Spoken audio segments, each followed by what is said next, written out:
Good morning, good afternoon, and good evening from Seller Sessions. I have with me the most beautiful human I have ever met. It's you, Matt Parker. Your soul is bigger than this whole planet. Thank you for coming on Well, Seller Sessions.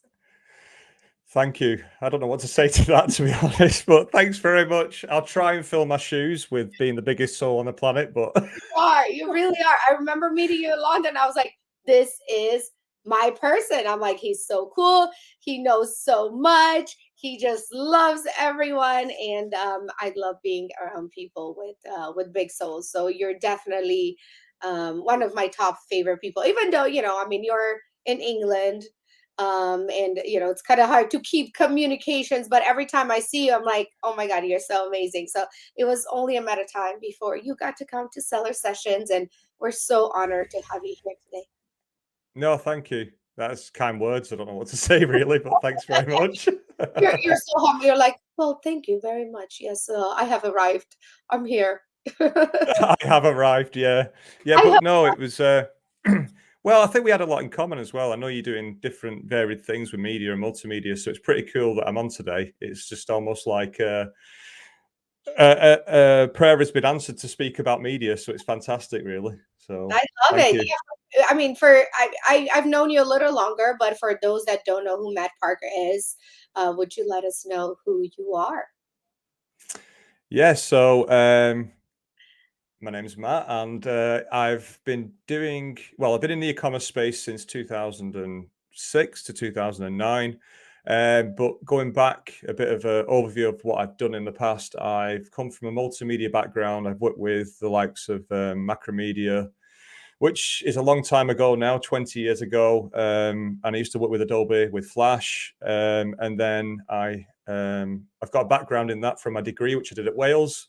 And I've worked with some blue chip companies building things that are interactive, which completely got destroyed by blogs. And now I'm back again because videos are a big thing. And so is interaction. And with the metaverse and everything else coming up, it's like, here I am just doing my thing, really. So that's So pretty you're much it. always, so you've always been an entrepreneur.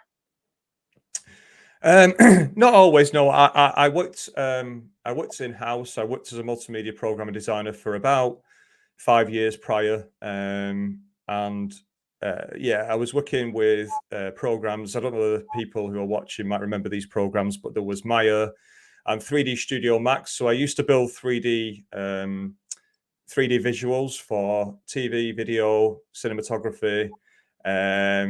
Yeah, I went over to LA 20 years ago, and I've been back recently, which was a step back in time. But yeah, I've not always been an entrepreneur. I actually became very ill back in 2002 to three. And it was probably the best thing that happened to me because it made me reflect on being employed. And then my brain kind of opened up to the idea that maybe I needed to try new things and go for it. So since that point in time, I started looking at things in a different light. And I think being an entrepreneur means when you've got your back against the wall, it's just how much you come out fighting, I suppose. And then I realized who I was. I started my own business. My first ecom business was in 2009. And then I've just created 2 7-figure brands since then on 6 marketplaces. And then, yeah, increasingly I've kind of gone full circle and ended up back working in the media realm because, as you know, with, TikTok, Snapchat, video algorithms, ever since, especially with the pandemic, how it blew everything open, videos come back and it seems to be not going anywhere. So that's why I'm here today to speak about videos, really. There Eh, you go. That's what you think. You're here to speak about videos, but maybe I have something else in mind. No, Oh, no. I'm talk about videos. I think they're really cool. But I do want to go back to one thing you said in 2003. You got really ill. Do you feel like that Yeah. was a big push into you quitting whatever you were doing at the time and moving more into the direction of this? Do you feel like you would have started your own business had you not been ill? No, I don't. Because so what happened was I got Lyme disease. I got told I'd never walk again. I had a 5% chance of ever walking again, I got told, which when you get told something like that, I realized through help from numerous people that you kind of learn who you are. You take a step back and go and reevaluate things. And at the time, it was the worst thing that ever happened. But when you move forwards and you realize and you look back on these situations that knock you on your ass, it's kind of like you go, well, that was the best thing that ever happened, because it made me reevaluate everything, and it opened my mind. It made me realize you're only here once, so go for it. And that's pretty much what happened. And I've been going for it ever since, just doing one step after the next. I think a lot of people who are employed are constrained sometimes. I think you have this mindset of this is the way it is. So sometimes to be shaken on that level, it's needed. It sounds awful, but it's needed, because I was literally made to sit down and reevaluate everything. I didn't have a choice. So when I look back, it was the best thing that ever happened to me, really. So you don't think you would have changed anything had you not been that sick? No, not at all. Because I think when you put in a circumstance that's that, what's the word? That extreme, and pushes you to that extreme, that you think, well, how bad can everything else be? And when you revert back to that and reflect on it, you go, well, if I was in that position, is this really that bad? Is it really bad that, I've just done a video for 5 hours and my computer's blown up? Not really, because I'm walking. So you kind of look back and reflect on these things. And I think it's a really good question, that, actually. I have thought about it a lot. And I think that when people feel like they've been put in a position that's extremely detrimental to themselves, sometimes when on reflection, it's probably what's needed in order to push you further if you're that kind of person. Because I learned a lot about myself on who I was. Some people probably would have gone, well, this is the way it is. But I think I didn't really want to be in that position for the rest of my life. And it took a long time. It took me 9 months to learn to walk and talk again. I had to go through cognitive behavioral therapy, clinical hypnotherapy. I've never spoke about this on camera. You're pulling all this out, Izabela. But yeah, I've never really spoke to many people about this. But I think it's important for people to realize that when you go through a bad situation, it makes you appreciate what you have going forwards, really. So, but yeah. I think it's incredible that you were able to understand why this was happening. And I don't mean it, I mean we can get as deep and spiritual as you want, but I feel like a lot of times in life we are given these opportunities to change something in our life for the goal that we are aspiring to. So we're moving onto one direction, and then there's all these things happening, and sometimes, at least in my opinion, I feel like when we make really big goals or dreams for ourselves, and then things start to rearrange in your life to get you to that goal. And what a lot of people don't realize, I think, is that everything that's happening is to get you to that point. And most people think, well, Yeah. my goal was such a good goal and positive, and I wanted to change the world and all this, but yet all these bad things are happening to me. So they're kind of looking at this at contradictive responses from the universe, right, or God. But really, if you think about it, it's just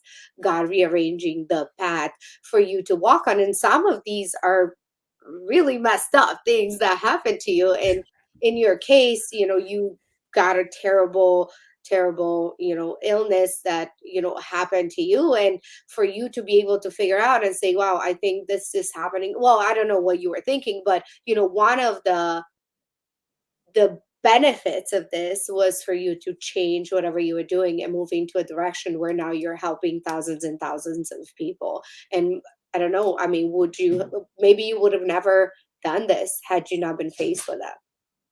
I don't think so. And I think that you're right. And I think that it didn't come naturally. I don't think it does when you're used to living your life for almost 2/3 of your life and then it changes. I think that it didn't happen, put it this way, it didn't happen overnight, the change, what you're saying. It took years for me to adjust. And I think that you realize, I think you get to a point, and I think there's a lot of directors, CEOs, etc., that have this ongoing problem that they try to control everything, but in theory you have no control over anything. You've just got to go with the flow, because if you try and control it, it can make you really ill. And I think that when you've got like a set pattern to your life when you're employed, which you do usually, 9 to 5, 10 to 8, whatever, then you kind of constrained with time, and you have this set pattern, and you have these set ways of, you know, paying for things, doing things. And I think that in theory, the irony is anything can happen at any point. So kind of what control do we have anyway? You've just got to go for it, really. And that took years, though. I mean, because I was really angry that my mind wanted to do things, but my body didn't. So you have to go through that process. And that's, yeah, that was literally it. I mean, I think the path I was on at the time, I was doing really well within my career. However, obviously, as I became progressively ill, I didn't. But I think that on reflection, where I was heading was a completely different pathway than where I am now. And that, again, you don't have control of these things that just happen. So when they happen, you just deal with them, I suppose. But me saying this right now, going back in time, I wouldn't have spoken like this. I would have said, oh, I need to make sure that this is, you know, I have to control this situation. You can't control it. It just is what it is. You've got to deal with it. So did you ever have it in your mind that, you know what, this is it, I'm not going to walk again? I did. I was very lucky. I mean, the irony is that back then I didn't believe in things like alternative therapy and, you know, just things that have opened up in regards to health and nutrition and everything. You know, it's kind of a different era. 20 years ago, it's kind of like not heard of. You didn't really have many vitamins on the market. You didn't really have any alternative therapy on the market. It was very, very tunneled in the way that people thought. And the irony now is that my wife's an alternative therapist, and we've got a clinic at the back of the house. Now, 20 years ago, I would have said that's a lot of rubbish because I didn't have that understanding and relevance to it. You know, I'm not saying I don't discredit anything medical. I'm just saying that once you go through something and you meet the right people, which I did, I was very lucky. I met some amazing people, both in medical and alternative therapy. It managed to help me get back on my feet. So it was a bit of luck, but then again, I wanted to do that. So I realized I think that if you put yourself in more circumstances, then you say that you've got to have a bit of luck, but I think that those odds increase, because if you're not in that circumstance, how can you ever have the chance of doing that anyway, if that makes sense? It makes so much sense, Matt Parker. I knew you'd draw some stuff out of me like this. I knew it. Listen, I said nothing. I just said, tell us about yourself. But you know what? That's what I love doing Monday Mindset. Yeah. Is, you know, there's so much more behind a person's life experience than, you know, what they're doing at a moment. And you know, I do think, you know, what do you do at Informative and every other project that you have going, it's always amazing. And you know, I like to talk about the people behind all these amazing things that are happening, because I want to draw what makes people tick. And you know, in your case, like, you have such an incredible story that I do believe that a lot of people can benefit from, than just like, oh, that's just Matt and he just does Pinterest and all day. And because I know I got to talk to you, and I know what kind of amazing human you are and the struggles that you've been through. And it's kind of hard from the outside world, you know, when they looking in, you know, whether it's me, whether it's you, or it's Danny or Sharon, or you know, whoever, or Marie, you know, we tend to see these people as sometimes as what they do. And you know, there's so much more to that. And you know, we do that for different reasons. I mean, most people you know, like to keep people out on the outside, and they see them as separate. But really, if you really want to go down, I mean, I do believe we all share you know, kind of the same soul and same energy from the universe and God, or whatever you want to call it. So it's cool when I get to talk to people like you that are a little bit more open, and they actually have clear evidence in their life that they can really achieve anything you want. So I don't get to talk to every day to somebody that's gone through what you've gone through and come out on the other side to talk about it. I mean, come on, you were like on the bridge of never ever being able to walk, and here we are today walking and talking and all these things. So I hope you don't mind that that came through. No, not at all. It's like I think you mentioned it at Solar Sessions last year. You said something really true. And, you know, we are very lucky to be in the position we're in. There's always somebody worse off than ourselves, and I believe that too. So the fact that if you can have that mindset, I think that even if you think you're in the worst case scenario, sometimes it takes something so traumatic to shake you up and go, okay, this is bad, but everything else, what is it? You know, is it really that bad? No, not really. So yeah, no, I can see what you're saying, and I've actually from that side of things, I do have. I mean, I have a lot of reference.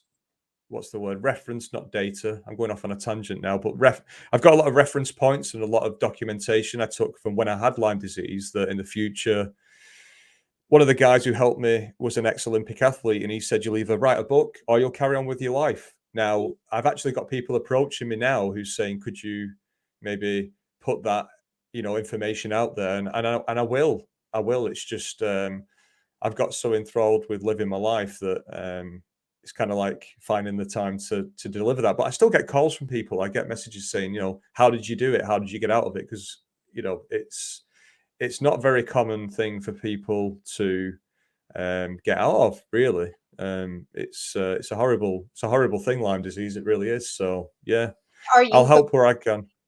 are you completely healthy right now on that perspective? Um, so like this morning, I've been to the gym, so I'm a lot healthier. Ironically, I'm a lot healthier than I was before the illness, but there's still things there that I need to keep on top of. So I think it was I've still got a partially diffused liver. I've still got that. I got told my liver would never heal, but now it's like maybe 15% left to be 100% healed. But I've had to let my body heal itself by looking after it in certain ways. Like I can't drink alcohol, I can't do this, I can't do that. I've got to maintain a higher well-being way of living. Like every morning, I have a routine. I do exercises. I take certain vitamins. I have to take magnesium. I can't have high uric acid levels in my blood. So there's a lot of things that it has left scars on me, but I don't see them as scars. I see them as checks because they help me to maintain a health that I probably would never have had. It sounds counteractive, that, but it's kind of like, thank you, Lyme disease, for making me healthy. Really, to be honest. That's actually, but you see, that's part of like who you are and the mindset you chose to adapt, because you could have been like, you know what, like this is it for me. A lot of Yeah. people go into like, oh, I deserve this, this is happening because I'm a terrible person, and you just realize that it's just something that sometimes happens to people. I mean, we don't really have full control of what happens in our life, but what we have control of is what we do with that information or that situation, and how we decide to take it further. And for you to make your mindset, and I'm sure it was not easy to say, you know what, this is happening, and I will deal with it, and I'll come out better on the other side, and hopefully get to help a lot of people. And I know at least a few people that are struggling with that. So I think your idea of maybe putting something out there would be very beneficial, because you don't think that other people are going through it. But if you can help one person from this experience beside just yourself, because it sounds like, for you it worked out and you're fine and you're still healing, but there's so many other people that maybe don't have the resources that you do. So if there's something that you can share to make somebody else better, like what's better than that? Exactly. No, I totally agree. And people come to me, like in my inbox. I think 2 weeks ago, I had somebody saying they've got Lyme disease. Somebody else that they know has it. I've heard that you managed to get out of it, and this was just a talk that I had at Prosper with somebody, and it's amazing that people open up when you're open as well.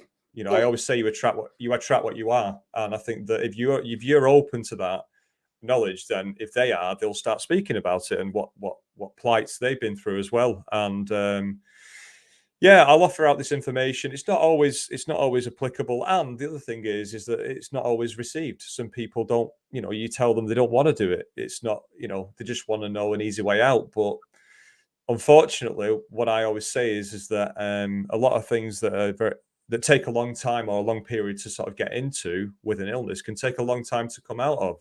And that's why I've come up with this saying, persistence pays, because I think it always does. If you get your mind in the right mindset, I think that it does take a little bit of luck, but you can get out of it. It's just, it's pure focus, really. But it's, there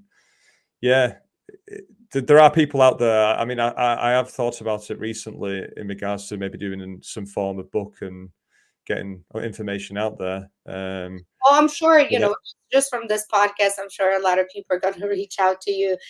Some people that you might not even know that they're struggling with this. So, for those listening, I think you should all message Matt and tell him to start his book, or at least a blog or something that we can, we can all read and understand more of your journey. And again, if you can help somebody, why not? I mean, that's why we are all humans and connected to each other to be able to help each other. I mean, this is why this podcast exists, right? Like, we interview different people to, maybe help with Amazon, but I am the opinion that mindset is everything, literally everything. I think with the right mindset, you can start businesses, you can kill businesses, you can heal yourself, you can destroy yourself. So it's always a choice. Like, what do we do with the information that we receive? What do we do with the situations that happen to us? And it's what we do next after that is that what defines our life. So I think it's incredible that you went through it and I didn't have to, and that's crazy to say that. But think about it. Like, if you were the one to bear this pain, right? In this situation, to keep it for yourself, I think people should hear more about your story. I guess what I'm saying. No, thank you. Yeah. And to be quite honest, when I look back,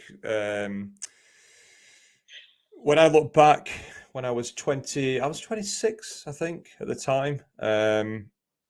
I look back now and I didn't like the person I was. It's ironic, really. It was like, when you say go through that pain, it's almost like I went through the pain to become a better person, really, in one respect. And if I hadn't have endured all that pain, would I be trying to help other people today? No, I was very selfish. I mean, I'll put it bluntly, I was a bit of a prick, really, to be honest. I had a fast car, I had everything. I had nothing because I didn't have any, now I've got a family, I've got everything that I potentially need, really. I don't really think about it. But at the time, I suppose what your goals and aspirations are, they change. So that's what it did. It changed what my goals and my outlook was on life. And from that point onwards, it's got better and better. It's took time. I mean, I think like I say, these things take time when you go through them. But yeah, if I can help people, I will. So there you go. You just have to build it and they will come. Isn't that what they say? So Yeah, if you have your book, I'm sure those who really need help, they will find you in your book. And do you feel like what happened with you through that experience of carrying this illness has strengthened your mindset that you were able to now apply it into the business world? Oh, without a doubt. Yeah, that's a good question, and absolutely. I mean, whenever I go through anything, whether it's a personal or a business, what's the word? When I go through a really difficult period, whether it's in business or my personal life, I do reflect and go back to that stage and think, well, if you can get through that, you can get through anything. I know there's a lot of people out there that have a certain circumstance in their life where they go, well, if I got through this and I was, for example, alcoholism, and they've managed to get out of that, or they've got social problems, whatever it is, I think that if you can get out of it, you always reflect and go, well, how do I apply that to both my personal and my business life? And yeah, without a doubt, if I, like I say, if I hadn't have gone through that, I don't think we'd be speaking, and I'd be on a different path. I might not have even, it might have been really, really a bad place where I would have ended up. But then again, that's why I'm saying, I think that I'm very lucky that circumstance happened, because when I reflect on the path I could have ended up, it would have been far worse than the path that I'm on right now. So But at the time, I mean, I remember I had to have a diary with me, and I had to make notes in this diary because I had memory loss daily. And the only thing I had to remember was to make a note in my diary so that I didn't have to remember much. And when I reflected on the diary, it was astounding, some of the things I wrote down.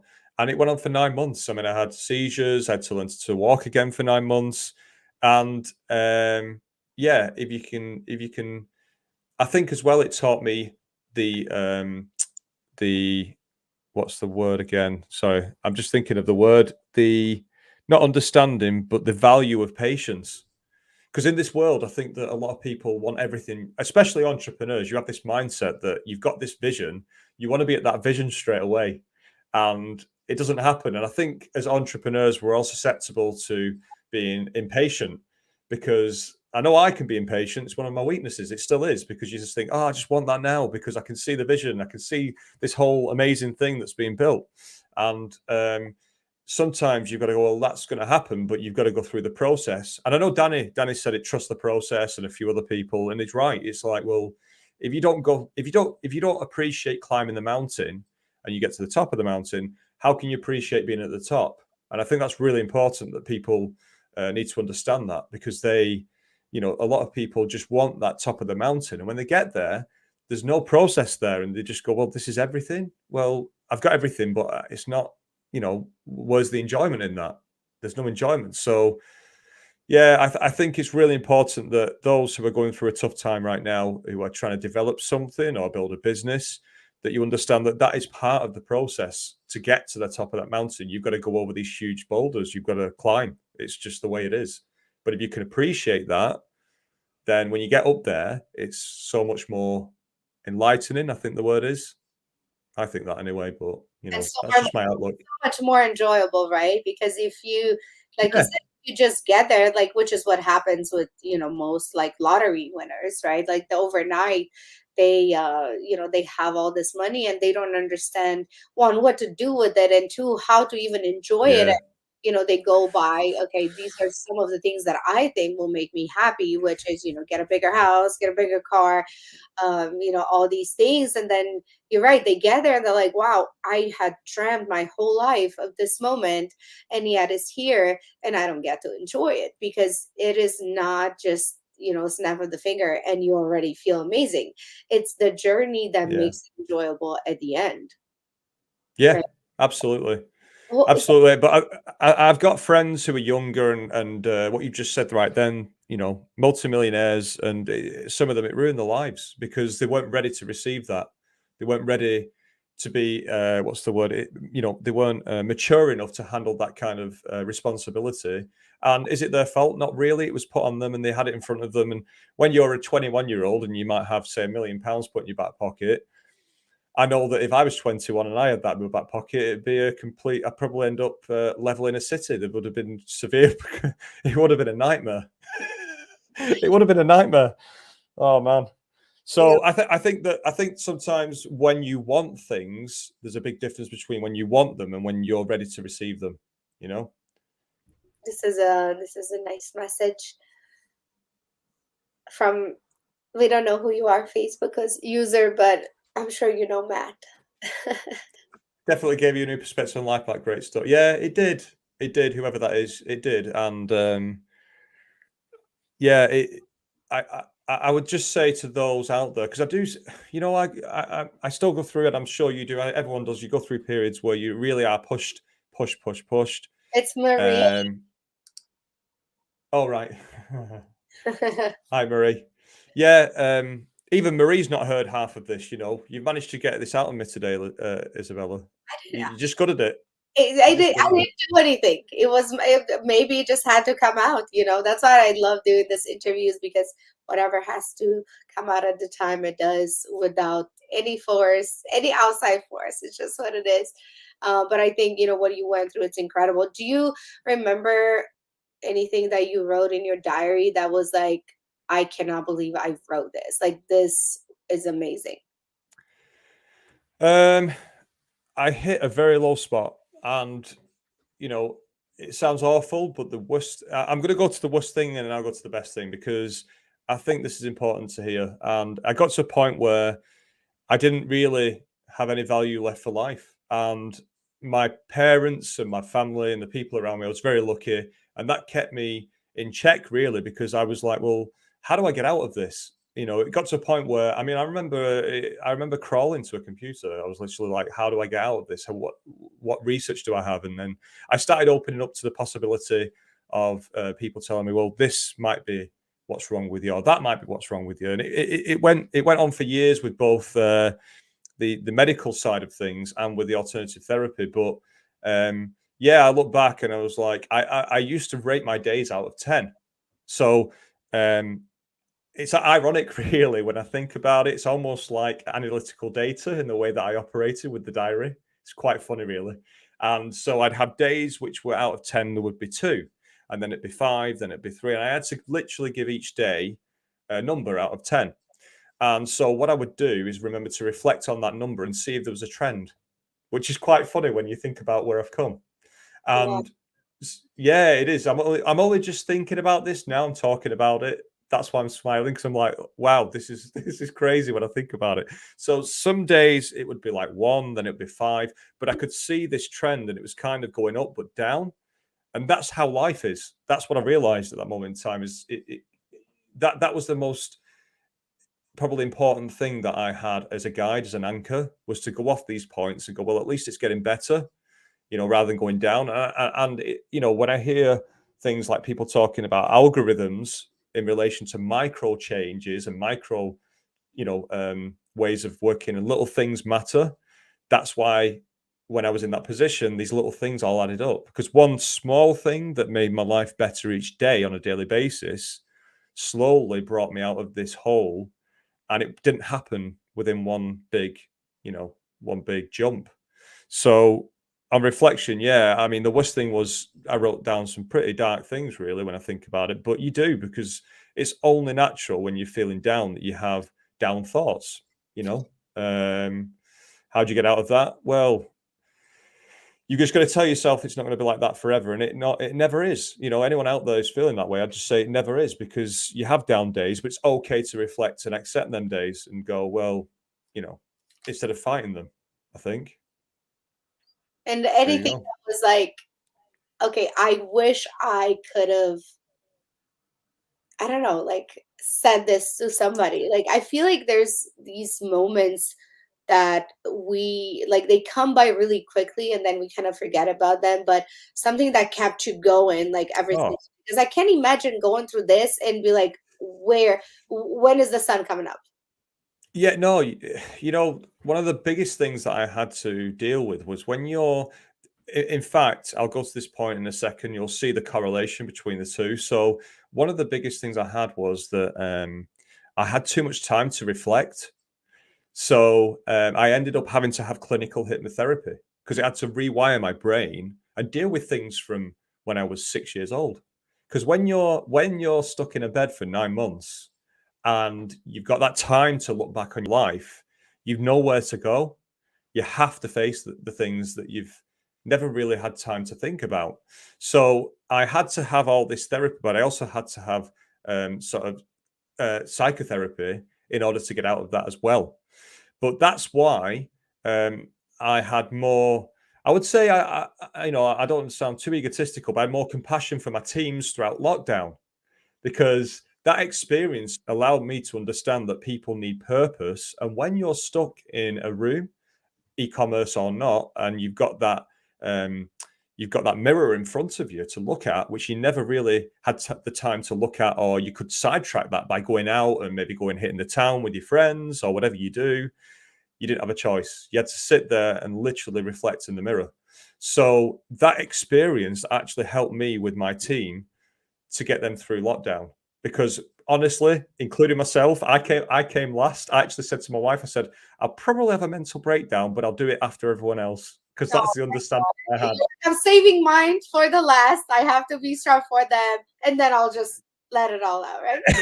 But I had that understanding of what purpose was and the mental health side of things. Not just obviously the virus was bad, but you had this whole plethora of people who you know, mental health wise was horrific. They were facing things and demons that they never faced before, including things that you know, I won't go into that because there's a lot of horrific things that we can go into with that, and it's not about that. But I'm just saying that all these, I think it affected everybody, including obviously the internet, because it excelled 2 years and 2 months. But it affected every person's mind on the planet. It touched everybody. Maybe if you were lucky, if you were in the Amazon rainforest and you didn't have a connection to this, you were, you know. But then again, I suppose they don't have computers and they're used to living the life that they're in anyway. But I'm just saying that every single person mentally was affected by it. And when I could relate to that, I remember speaking to my team saying that it's really important that we keep things momentum going in your minds and keep things, you know, traction, because I knew full well that a lot of people that had time to be stuck in that room like I did for 9 months, it was tough. I remember. Obviously, I'm going back years. I was watching DVDs, and I've never seen a bigger DVD collection in my life. 9 months worth of DVDs. Wow. But it was like these little things that I look back and I think, wow, I had like something like 400 DVDs because I had nowhere to go, and then I had to face myself, and then I had to learn to do breathing techniques to get up, and I had to I actually went into the realm of doing things like yoga to stretch because my muscles, I had problems like tendonitis. So I had to do things that, you know, I was brought up culturally with a load of guys in a guy's mindset of go to the pub and enjoy yourself. And you're a guy, you need to be macho.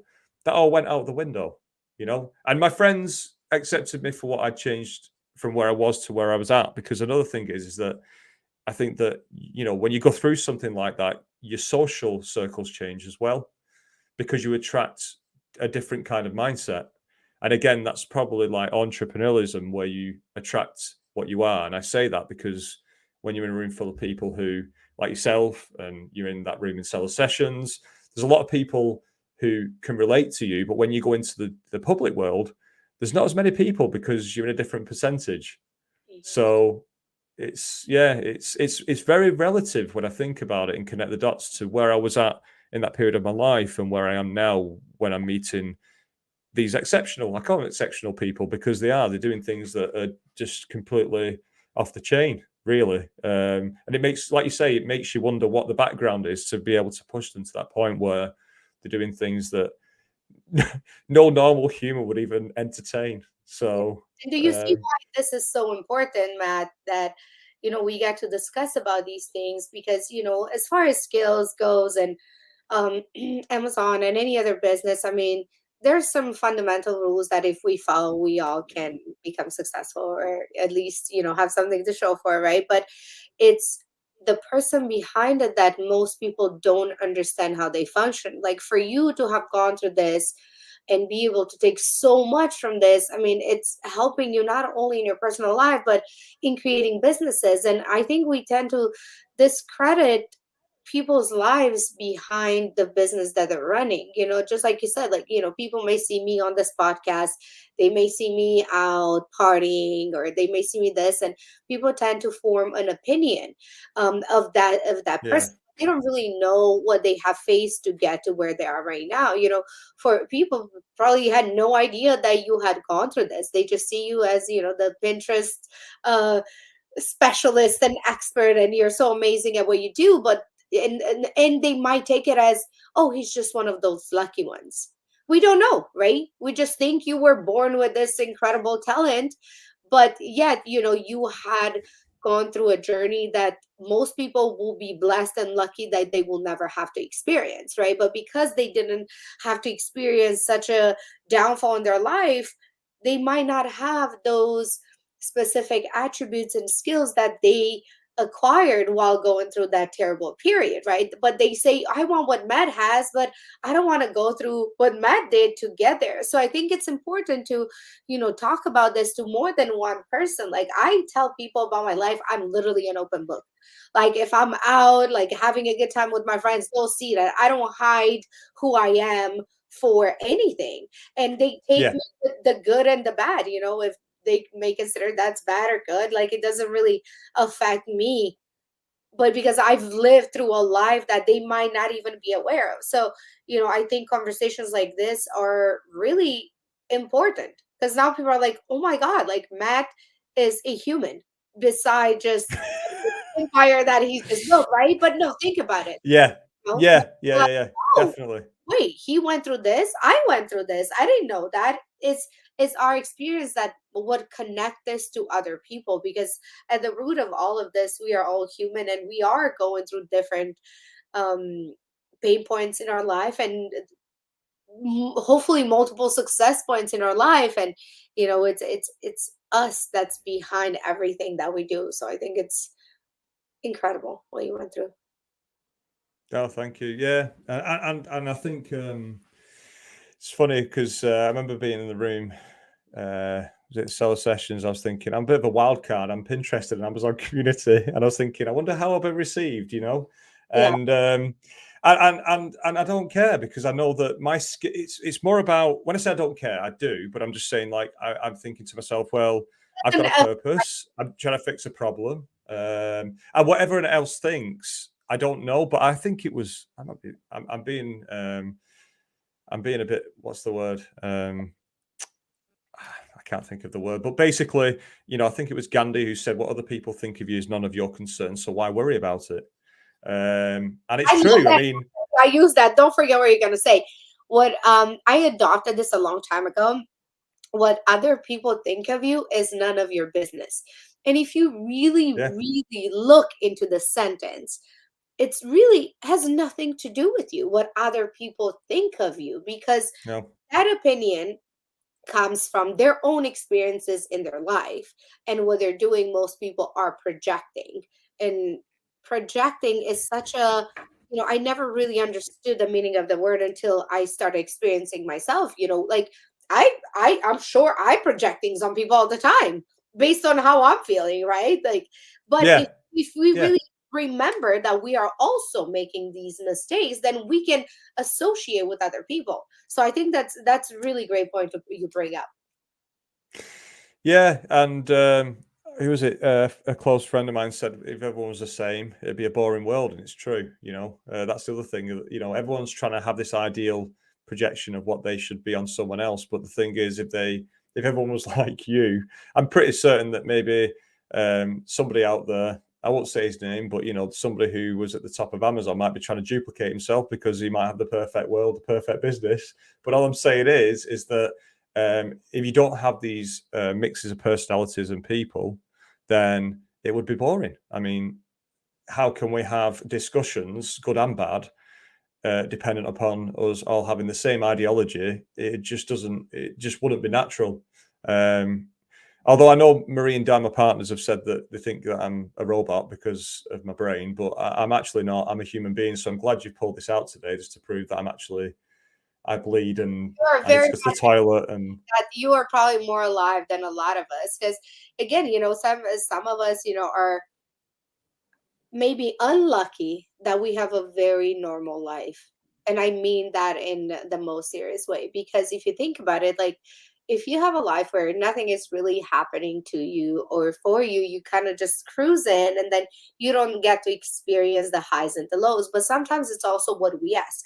So if you choose to have a very chill life, totally fine with that, by the way, totally fine if you just want to cruise and just have something stable and not have to deal with adversity. Because what happens is, yes, when you put yourself out there, like we did, right? Like, you're speaking on stages, yeah, you're speaking on podcasts, you're speaking, people tend to create this vision of yourself based on their own life and based on what their struggles and what they're going through. And we talked about this, and I kind of feel bad for this person who actually, when I first had my podcast, we talked about it a little bit. I was so nervous about going live on seller sessions, and my worst dreams came true, right? This person actually sent Danny a message and said I was like the worst human on earth to be interviewed, and do seller sessions, right? And I could have oh, that's taken funny. that.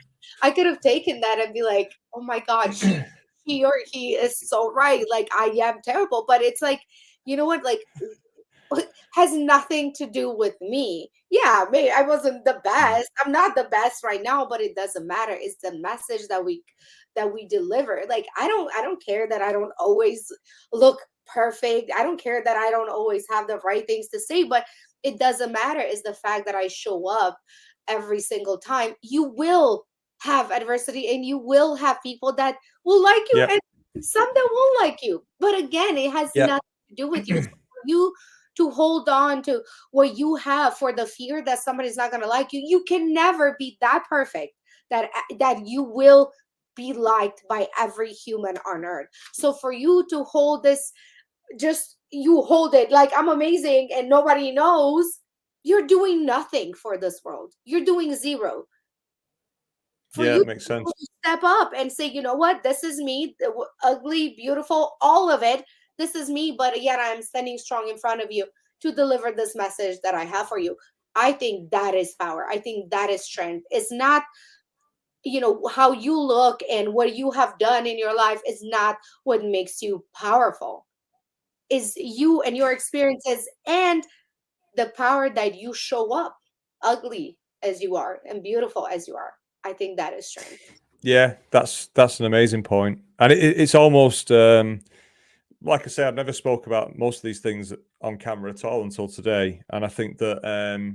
But then I've no point to prove. I know where I'm going, and if you can find that purpose and that goal, and you're driven enough, and you understand, I think the important thing is you understand that maybe potentially, you're doing it for a reason. There's a purpose for it, but also, if you've got, I think your intention. If you've got a good intention, then what else can you do? You do your best, and that's all you can do.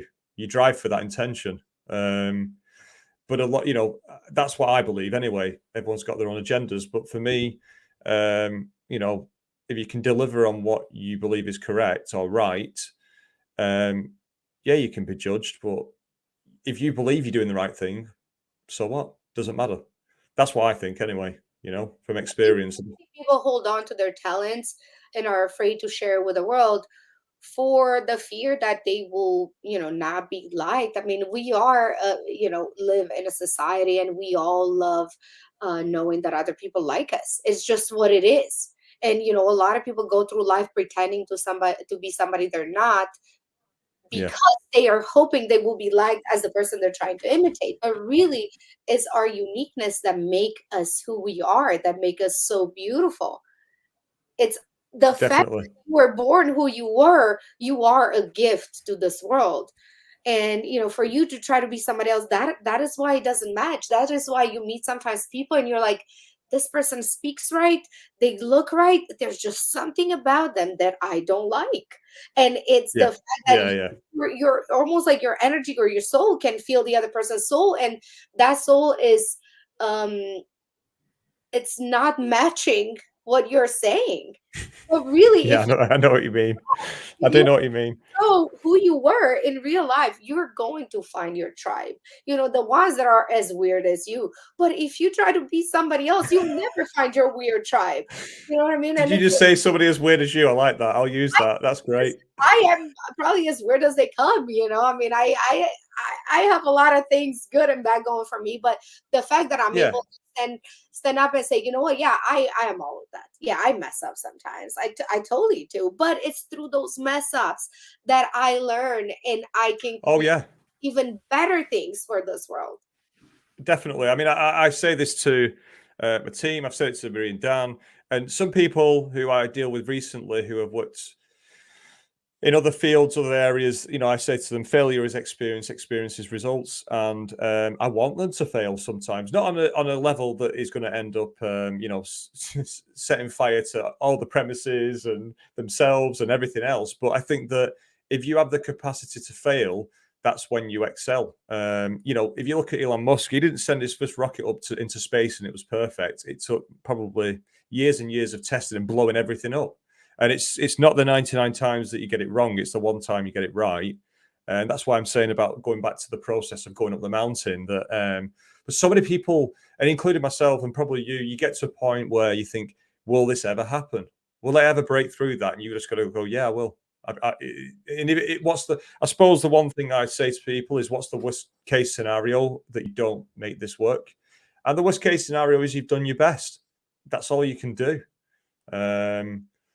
So yeah, your best is perfect, and it's us sharing experiences that elevate the other people around us. We do this for fun. You took time of your day to be here and talk about this. We don't have any hidden agenda that let's talk about this and do this. It's we are humans and we share, and it's our communication that I believe has brought us from the Neanderthal to where we are right now, because I feel like the communication and this love for others that made us rise as a society. So if we hold this great talent and this great gift that we got, if we cannot share this, then why are we not just like apes running around? You know what I mean? Like we have to take yeah. Really, I mean, I might go a little, maybe I'm going to that's that people don't want to hear, but I believe that every single human has their own gifts and their own talents. And I do think you are being super selfish if you don't want to contribute to society with the lessons that you have learned. I think, when we start thinking like, I need to hold on this for myself, or nobody can know this, how I managed to do this. And we see this a lot in the Amazon space, with people being very fearful of sharing their ideas. But I believe it's through sharing that we elevate ourselves and we elevate those around us. Yeah, there's a chance in, how many that somebody will copy you. I had people copy me before, and, it hurt a little bit. But then I was like, oh my God, if I bring myself into that mentality of lack and of scarcity, is not going to help me move on to with my life, and the fact that this happened, there's many reasons why people do the things they do, but they're all coming together for a certain reason. So if we open our minds and say, we are abundant, if I have a garlic press and somebody else is doing a garlic press, like it doesn't matter. Like if you start coming from a place of abundance, and what, I will have an audience and that seller is going to have an audience, then you start thinking differently, then ideas will flow to you, then thinking, oh my God, my friend, I told him I had this product idea and he stole it, now he's doing it. Now you're utilizing all your energy into something that's not going to change the other person's outcome.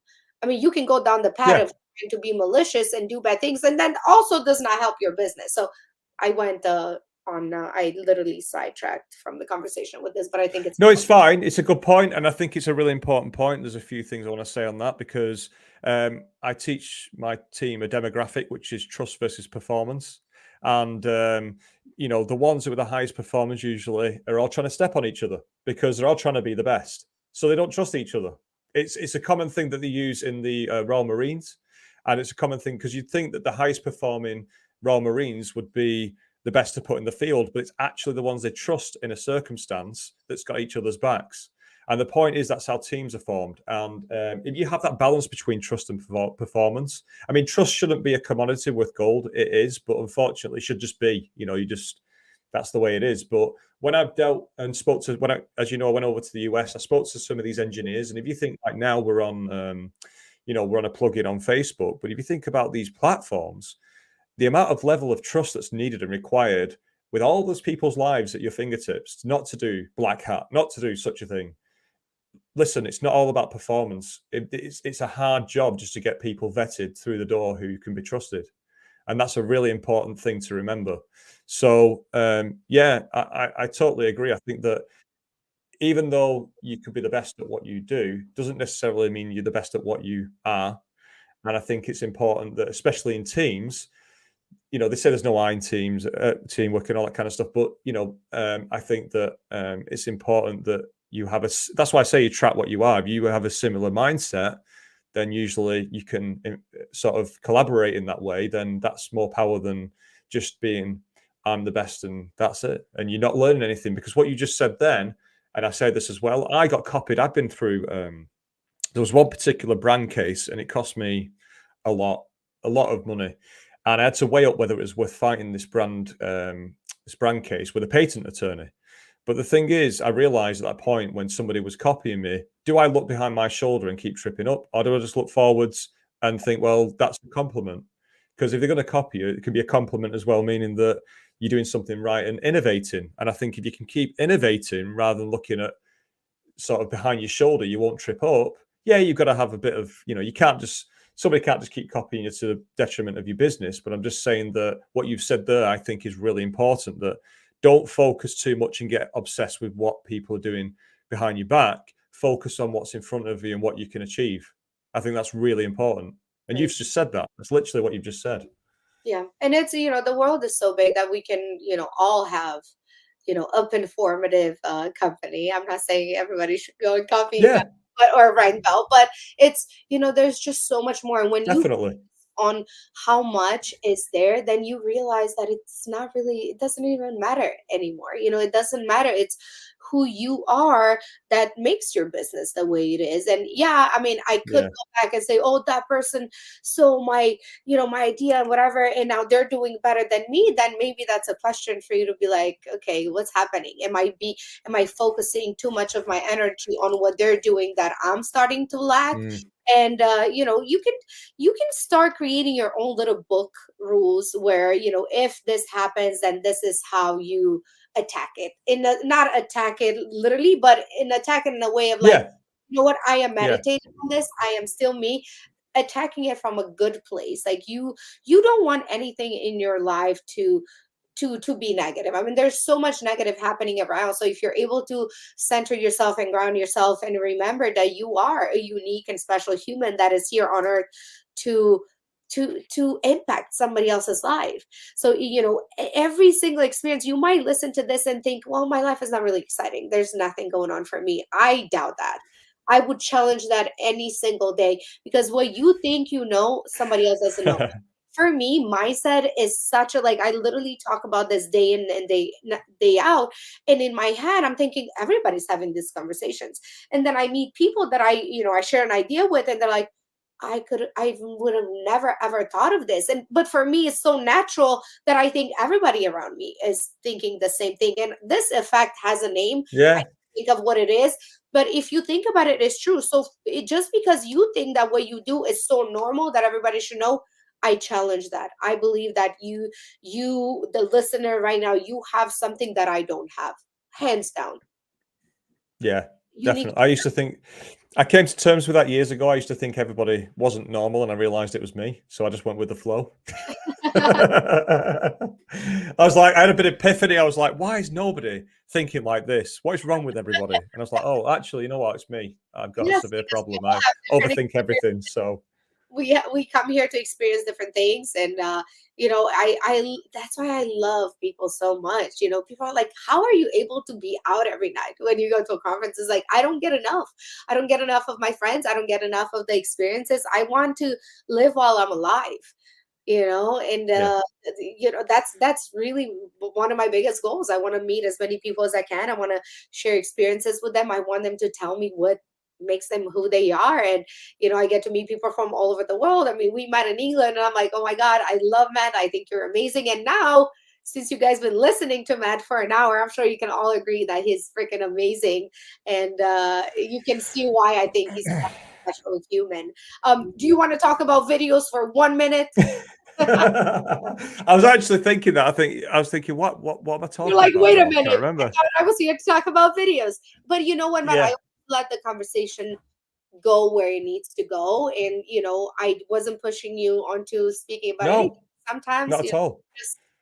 Sometimes. Not at all. You've drawn everything out that is there. And, at the end of the day, where people think that they'll gain a knowledge or help in one aspect, what we've spoken about, I think will help a lot of people, hopefully, with our experiences. And that's the whole point, like you just said. So, but yeah, I could speak about, video algorithms if you want for a minute, if you really want me to. Go for it. Let's see what you got. What's new with videos? What's going on with TikTok? What's going on with Pinterest? You got 60 seconds. Go. Okay, so one thing I would say, a couple of tips, is that video algorithms predominantly listen to the first sentence that you have in a video. So if you're going to say something in a video for SEO, it's very important that you hit up the SEO with your first sentence. Now, a lot of people sidetrack that. So if you've got a video, say for example on YouTube, because YouTube has two algorithms, one running the profile and one running the actual video algorithm itself. If you think about it, whatever you say in those first sentences, the algorithm picks that up. So it's very relevant with your keyword search terms in correspondence with what you say. So when you've got a video, for example, wherever that is, because the thing is, every video algorithm works in a way where it's performance based. So what do I mean by that? So it considers engagement metrics on how long somebody's watching it. So straight away, the biggest tip I can give is that right at the beginning, you put your content worthiness and put your foot down on it, because it's every video algorithm works the same in that manner. Whether it's on Amazon DSP, whether it's on TikTok, whatever, it makes sense really logically that it would look that way, at the actual data. And the other thing is, it's because of higher viewer satisfaction. So it actually understands, especially I think TikTok understands viewer satisfaction. And is a viewer satisfied, it hires it up on the algorithm. So yeah, those two little facts are probably good for people who didn't know about how the algorithm reads a video and the data behind it. And just sorry, I know we're nearly finished, but just I'll give you a couple of stats. So just on the external of ads on Amazon, so people forget that you've got Twitch. You've got all these things that are integral to Amazon. These are places that you could hit up with the gaming and music video industry. I mean, I know one brand, a pet brand, recently elevated their brand highly by marketing on the Fire TV along with other external factors. So it's not just about DSP placement on your homepage, on your descriptions, on your internal viewing ports or whatever that is. It's also important to think of Amazon, well, how can I actually hit up the ads campaign outside of Amazon on their other platforms like the Fire TV? So, and live sports as well. You actually hit up the live sports channels with ads that you pay with Amazon. So just a few things there that I thought I'd throw in. And for those who want to learn more, how do they find you back? They can go on Facebook and go to our Pinformative group. We've got loads of free information on there. Or we have got a YouTube channel that's kind of started, but we're getting there. We've got a learning portal on pinformative.com. But yeah, if you go onto the Facebook group, that's probably the best way to hit us up with a lot of free information. And I personally will do casts on there and talk about video algorithms, not just for Pinterest, because what I'll leave you with is that we work with Pinterest. We're not actually a Pinterest agency. And what that means is that we're working with them to utilize data on external traffic flows. So that's why we can help Amazon community or, different communities, Shopify, etc. But yeah, just hit us up on Facebook. That's probably the best way. Well, and I will see you in London, right? For Branded by Women and Seller Sessions. Yep, I couldn't get on Branded by Women. I had a meeting, but I'm actually on it now. So I'll be there. There you go. Okay, there you go. It's like less than what? I mean, it's coming up. I don't know, 2-3 weeks. Less than 20 days, whatever that is. So yeah, 7, 4, yeah, about 2.5 weeks, I think. So I'll get to see you again. So we'll have a chat then about probably about other things like I know you're doing NFTs and all these things that you're looking into as well, Izabela. They all tie in this media community. They all tie in. So yeah, I can't wait. It's interesting times. Too, and maybe you'll come again, and maybe that's what we'll just talk about NFTs. I mean, I'm super passionate, super bullish on NFTs, as they say. Once you get into this world of NFTs and crypto talk, you get to learn new lingo as well. So, GM is one of them. I'm like, what the hell is GM? Everybody's like, GM. It's just like good morning. I'm like, wow, we're really going back to like old times. It's a .com boom. It's a .com boom. It's literally like that. It is. And I'll tell you, 20 years ago, I used to, even when I was at university, I used to build interactive shopping complexes that you'd roll over and buy from. And all it was a connector. But if you think about it, this has all gone full circle. And media, that's why we're talking about this, has opened everything up.